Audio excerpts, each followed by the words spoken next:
بسم اللہ الرحمن الرحیم۔ السلام علیکم ورحمۃ اللہ وبرکاتہ۔ آج ہم پڑھیں گے سورۃ البقرہ، اس کی آیت نمبر 20 اور آیت نمبر 21۔ شروع کرتے ہیں۔ بسم اللہ الرحمن الرحیم۔ یکاد البرق یخطف ابصارهم کلما اضاء لهم مشوا فيه وإذا أظلم عليهم قاموا ولو شاء الله لذهب بسمعهم وأبصارهم إن الله على كل شيء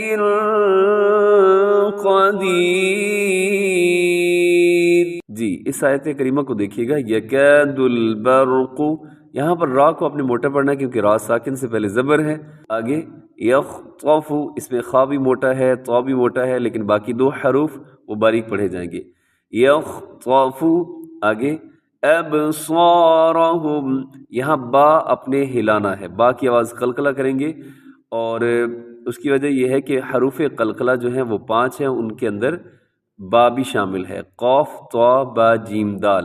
جب یہ ان کے اوپر جزم آئے گی آپ نے ان کو ہلانا ہے، ان کی آواز کو ڈبل کرنا ہے۔ یہاں پر دیکھیے گا ابصارہم، آگے وقف کی علامت طا موجود ہے، تو طا جو ہے یہ وقف مطلق کی علامت ہے، اور یہاں پر وقف کرنا درست ہے۔ آپ یہاں سانس توڑ سکتے ہیں اور پھر آپ آگے سے پڑھیں گے۔ کلما اضاء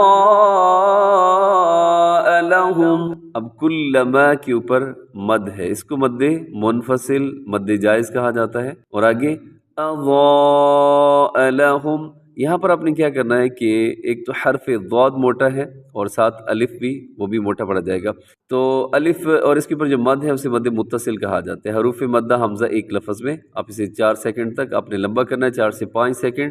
اضاء لهم مشوا فيه، اب دیکھیے گا اضاء لهم کے آخر میں میم ساکن ہے، یعنی میم کے اوپر جزم ہے، اور پھر آگے پھر میم آ رہی ہے، تو یہاں پر کیا ہے کہ میم مشدد آپ نے پڑھنی ہے غنے کے ساتھ۔ یہاں پر ادغام ہو رہا ہے، میم کا ادغام ہو رہا ہے۔ کلما اضاء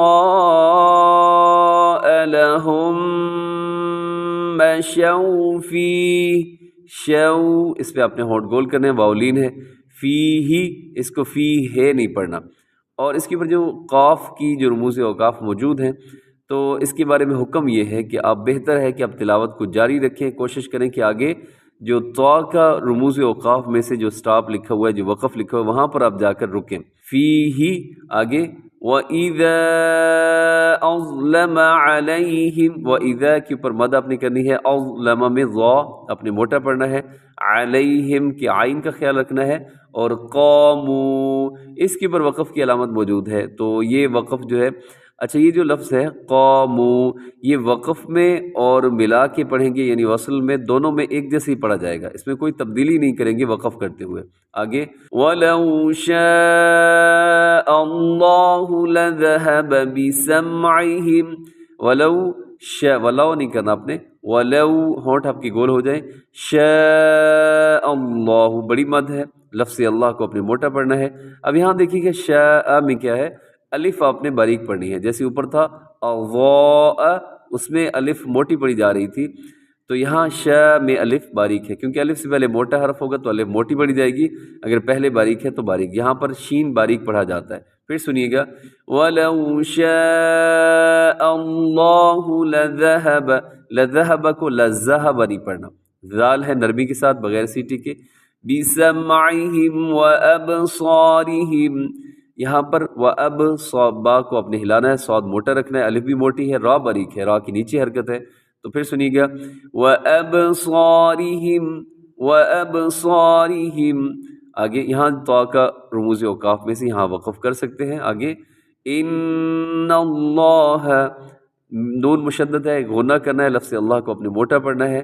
ان اللہ علی، علی کل شیء، یہاں اس کو کلے نہیں کہنا، یہ شیء بھی نہیں پڑھنا، کلی شیء قدیر، شیء یہاں پر اخفا ہو رہا ہے، تنوین کے بعد قاف ہے، آگے قدیر میں یائے مدہ ہے اور آخر میں راس جو ہے وہ باریک پڑی جائے گی، قدیر، کیونکہ را سے پہلے جب بھی یائے مدہ آئے گی تو را باریک ہوگی۔ آگے دیکھیے گا، یا ایھا الناس اعبدوا ربکم الذی خلقکم والذین من قبلکم لعلکم تتقون۔ پہلا لفظ یا ایو، یہاں چھوٹی مد ہے جس سے مد منفصل کہتے ہیں، اس کا خیال رکھنا ہے۔ ایو کو مضبوطی کے ساتھ آپ نے پڑھنا ہے کہ یا کے اوپر جب بھی یا کسی بھی حرف کے اوپر جب شد آتی ہے تو اس حرف کو مضبوطی سے پڑھنا ہے، اپنے ڈھیلا کر کے نہیں پڑھنا۔ یا ایھا الناس، نون مشدد پہ غنہ ہے، یا ایھا الناس اعبدوا، اسے اکثر سعبدوا کر دیا جاتا ہے، یعنی عین کا خیال نہیں رکھا جاتا۔ یا ایھا الناس اعبدوا ربکم الذی، رب میں را موٹا پڑا جائے گا، را کے اوپر حرکت ہے، الذی خلقکم، خا موٹا لام باریک، قاف موٹا، باقی دونوں بھی باریک، کیسے پڑھیں گے؟ خلقکم، خلقکم۔ اکثر کیا ہوتا ہے کہ جب دو موٹے باریک اکٹھے آتے ہیں تو دونوں ہی ایک جیسے موٹے ہو جاتے ہیں، لوگ پڑھ دیتے ہیں خلقکم، خلق، تو نہیں بلکہ خلقکم، خلقکم، خلقکم، یہ خیال کرنا ہے آپ نے۔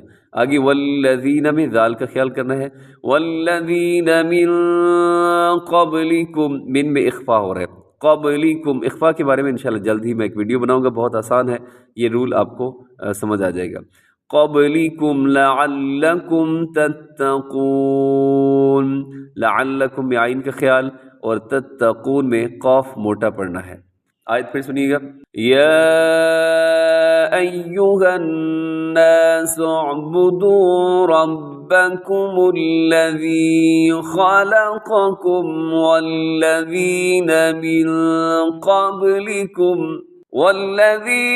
من قبلکم لعلکم تتقون۔ اس کے ساتھ ہی ہمارا آج کا سبق مکمل ہو گیا، دعاؤں میں یاد رکھیے گا۔ السلام علیکم ورحمۃ اللہ وبرکاتہ۔